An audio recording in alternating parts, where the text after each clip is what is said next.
Hi, welcome back to the video. And in this end video concerning biochemical aspects of porphyrin disorders, written in this book called Biochemical Aspects of Neurological Disorders, and this chapter has been authored by Mr. C. Remington. So, in the end of the chapter, the author has summarized the three porphyria disorders that have been discussed in this chapter. तो पहला था congenital पोर्फायरिया, दूसरा था acute intermittent पोर्फायरिया and तीसरा था पोर्फायरिया क्यूटेनिया tarda. तो जैसे उन्होंने उस वक्त इस चैप्टर में समराइज़ किया था, वही हम आज इस वीडियो में प्रेजेंट करेंगे। So to watch this video completely कि आपको उसका जिस्ट मिल जाए कि उस वक्त इस टॉपिक के बारे में क्या सोचा जाता था या क्या फैक्ट स्टेट किए गए थे। So the author preferred to revise about the topic called congenital porphyria. उन्होंने कहा it is basically a disturbance of erythropoietic system which produces excessive quantities of uroporphyrin first or a similar compound to uroporphyrin first in order to fulfill the requirement of uroporphyrin third, which is normal in the series of heme biosynthesis. And जो ये inherited abnormality है वो basically उन्होंने सोचा या उन्होंने ये आगे फैक्ट्स के थ्रू गिवन किया कि it can be due to deficiency of an enzyme और cofactor which is basically responsible for the union of four molecules of porphobilinogen towards an asymmetric rather than a symmetric ring system. क्योंकि deficiency थी enzyme की, तो जो symmetric ring system बनना चाहिए था उसकी जगह एसिमेट्रिक रिंग सिस्टम बन रहा है, जिसकी वजह से कंजेंटल पोर्फायरिया हो रहा है पेशेंट में या उसके सिम्टम्स आ रहे हैं।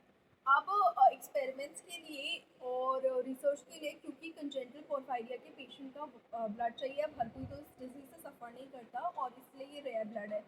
तो उन्होंने देखा अपने एक्सपेरिमेंट्स में कि जब नॉर्मल ह्यूमन ब्लड को 30 मिनट्स के लिए 60 डिग्री सेल्सियस पर हीट करेंगे तो वो ब्लड जो है बिहेव करने लगेगा एज इफ वो किसी कंजेंटल पोर्फायरिया के पेशेंट से लिया गया है, और उससे हम अपने आगे की रिसर्च कैरी ऑन कर सकते हैं।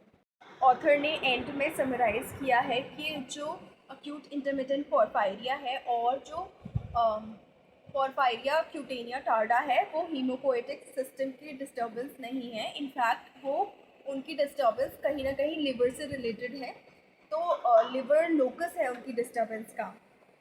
साथ साथ उन्होंने बताया है कि जो अक्यूट पोर्फायरिया है या अक्यूट इंटरमिटेंट पोर्फायरिया है उसमें जो है प्रोडक्शन एंड एक्सक्रीशन ऑफ पोर्फोबिलिनोजन होता है, जो कि एक मोनोपायरोलिक प्रीकर्सर ऑफ पोर्फायरिन्स है जो एक्सेस अमाउंट में अबनॉर्मली प्रोड्यूस हो जाता है। एंड एक्सेस इस वजह से होता है क्योंकि जो कंपाउंड पोर्फोबिलिनोजन की फॉर्मेशन में इन्वॉल्व है उनकी जो बाकी एक्चुअल पाथवेज हैं या और मेटाबॉलिक पाथवेज हैं वो पूरी नहीं हो पा रही हैं किसी डेफिशिएंसी के कारण।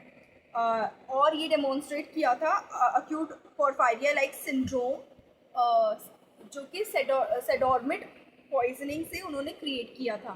सेडोर्मिट पॉइजनिंग में उन्होंने side by side purine synthesis भी डेमोन्स्ट्रेट किया था, जिसमें राइज इन पोर्फायरिन प्रोडक्शन उन्होंने देखा था।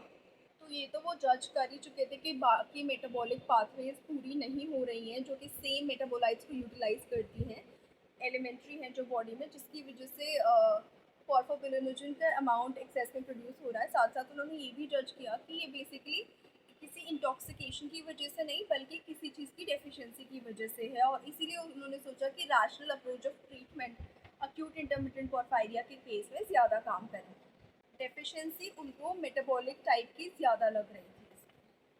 लास्टली ऑथर ने इस चैप्टर में समराइज़ किया है पोर्फायरिया क्यूटेनिया टार्डा को, जिसमें उन्होंने ये बताया है कि ये एसेंशियल बायोकेमिकल डिसऑर्डर है जिसमें पोर्फायरिन्स एक्सेस अमाउंट में प्रोड्यूस होते हैं लिवर में।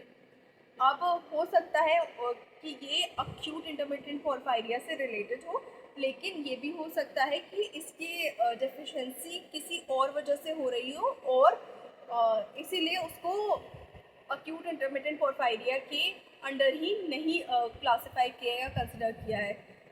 जो पोर्फायरिया क्यूटेनिया टार्डा है that may be genetically present, inherited ज़्यादा चांसेस है, और उन्होंने ये देखा उस वक्त कि हो सकता है कि एक्वायर्ड भी रहा हो, और जिन केसेस में एक्वायर्ड रहा है उनमें उन्होंने ये ऑब्जर्व किया था कि क्रॉनिक एल्कोहलिज्म, या जिनकी लिवर जो है अल्कोहल से अब्यूज़ हो चुकी है, उस वजह से ज़्यादा होता है.